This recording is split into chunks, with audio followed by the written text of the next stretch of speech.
Mga kaagri, ito yung ulam natin ngayon mga kaagri. Sinigang. Tsaka inihaw na isda. Ayan. Napakasarap na tanghalian. Brought to you by? Sinong nagluto? Ariel Bandula. Yan. Alias Dadik. Si Warlito yung chef natin pero matagal nakarating. Bawal sa'yo. Okay. So, mamaya maliligo tayo ng swimming pool. Ay, sa ilog pala. Yan, may ilog dyan.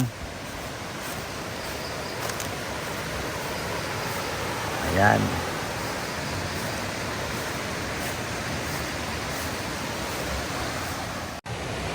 Medyo marami pang tatrabahuin dito mga ka-agri.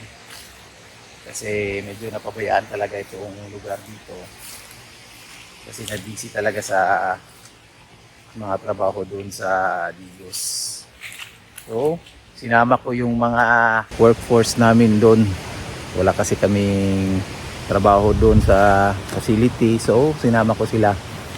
So, yung gagawin namin today, mag-aayos kami ng bakod. Kasi medyo sira na talaga yung bakod. Tapos yung bahay dito ayusin din namin. Pero ayan, nagugutom pa. So dyan may ilog dyan. So pag mainit yung panahon gaya ngayon, ang sarap maligo. Ayan. So ikot-ikot muna tayo dito sa bukid mga ka-agri. So yung plano natin dyan sa ito banda, maglalagay tayo ng mga, dito natin i-rearrange yung mga manok natin, yung mga F1. So hopefully by next week may mag-hatch na, and pagdating ng mga 35 days old nila dito natin ilalagay. So may mga net tayo, so lagyan natin ng bako dito, saka pasilungan nila. Yung light materials lang yung gagawin natin, and ayan, hopefully gagana to and maging successful tayo dito sa ating pagpa-farm dito sa bukid.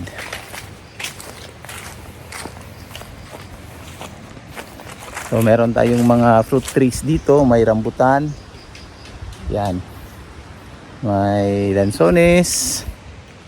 Yan doon, mga lansones saka mga durian.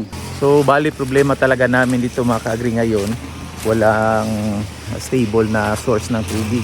Kasi yung mga kalamansi ngayon wala kaming tubig doon banda. So naisip ko talaga na yung reservoir dyan, hopefully kaya namin na masupplyan yung area doon sa kalamansi. So nasa mga 200 meters yung haba para marating yung tubig doon. So ito yung gagawin ko ngayon mga ka-agri dito, and sila Warlito yung mag-ayos ng bakod. Kung wala hiktan yun na to guma.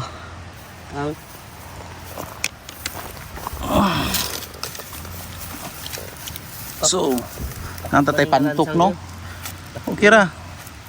So yung gagawin namin mga ka-agri ay parang i-drip namin. Ayo dapita sama na punga. Dili ka kay pabor ang tulo dili diretso. Dili dapita. Usa ka sa babaw. Sige. Di na madutlan oy. Susukon. Di kagaya na. Bato. Gahi nga. So yung plano namin mga ka-agri parang drip.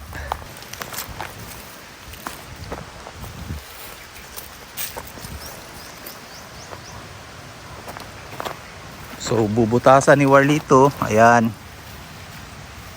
Lakas pa siya kasi wala pang dun sa iba. So ayan mga ka-agri. Ayan. Ana ko dapat turun. Kira, ngato lang. Basta magbasa lang siya. Ayan. So ito yung plano natin. Sige. Pitas.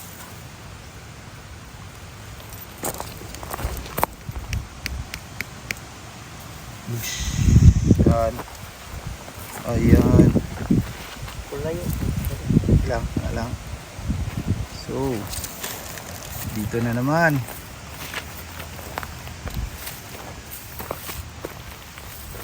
Layo tayo tayo. Kagmay ra siguro bangag to eh. Magaya Kusog ko sa imo gan. Ah pero mahina man ni kadugay. Kaysa kadaghan ani puro bangag. Ang lakas oh. Sige. Wala dos no. Ayan lang kay gilubong. Ayan. Cute.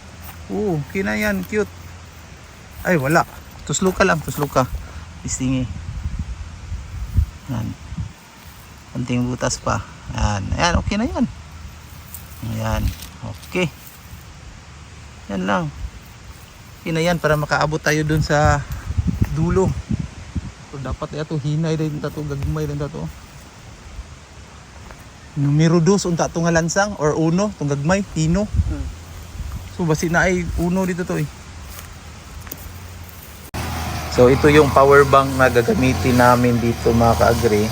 Bali solar power ito. Ayan yung panel niya. So 300 watts nabili ko sa Shopee. Hopefully gagana. Pero so far ito yung ano niya. Gumana naman yung mga ilaw. Yan. So mas mabuti mga ka-agri na maliit yung wattage na gagamitin natin sa mga bulb para di masyadong madaling ma-drain yung power bank. Yan dito. So try natin kasi walang kuryente dito pero pinalagyan lang namin ng ng mga switch kasi noon nagdadala ako ng genset. So nasira yung genset kaya ayan. So more than a year na ito mga ka-agri na hindi namin nagamit. Ayan yung mga ilaw. Ayan, ilaw. Okay. Dito yung bedroom. Ayan.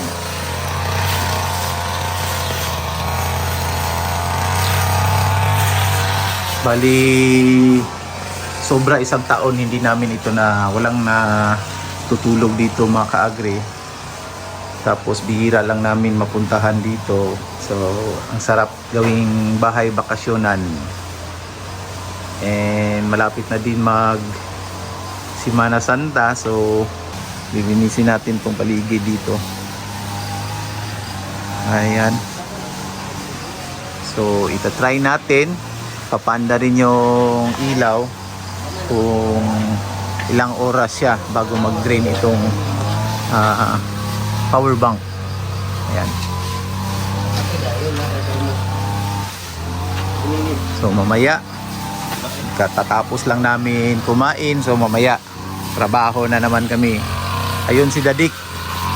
Tinry niya yung grass cutter.